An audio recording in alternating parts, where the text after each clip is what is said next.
రాజధాని ఏదంటే బేబే అనడం తప్ప రాజధాని పేరు చెప్పలేనటువంటి పరిస్థితి. నిన్న మళ్ళీ సిగ్గైనా ఉందా మీకు?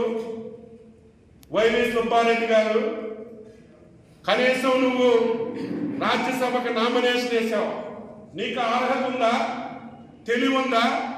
ఆంధ్రప్రదేశ్ ప్రజలు పిచ్చోలు అనుకుంటున్నారా? అమాయకులు అనుకుంటున్నారా? మీ కుటుంబానికి పిచ్చి ఉందని ప్రజలకి పిచ్చి పట్టింది అనుకుంటున్నారా? మళ్ళీ నిన్న మాట్లాడుతున్నాడు, 3 రాజధానులు అనుకున్నాం, మాకు అధికారం లేదు, మేము చెయ్యలేం, దాన్ని పక్కన పెట్టేయండి, రేపు మళ్ళీ మేము ఇంకొక 10 సంవత్సరాలు హైదరాబాద్ రాజధాని గురించి అడుగుతామని ప్రజల చెవుల్లో పువ్వులు పెడుతుంటే ఏమనాలి?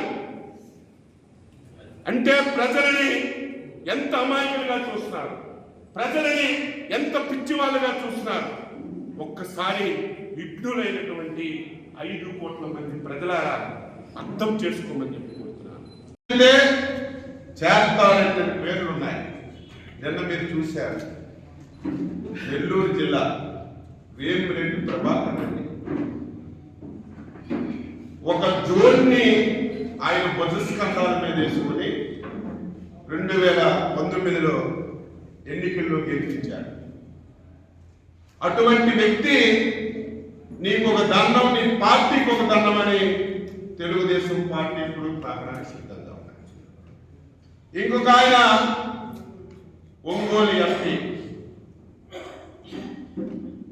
అత్యంత సన్నిహితుడు, ఆయనకి కాంట్రాక్టర్లు అక్కర్లేదు, ఆయనకి ఏంటి ప్రభుత్వం నుంచి సహకారం అక్కర్లేదు, కనీసం ఎంపీగా కూడా గుర్తించలేదు, ఎదురు పెడితే పలకరించినటువంటి పరిస్థితి లేదు, ఇంటర్వ్యూలు అడిగితే కనీసం ఇచ్చే పరిస్థితి లేదు.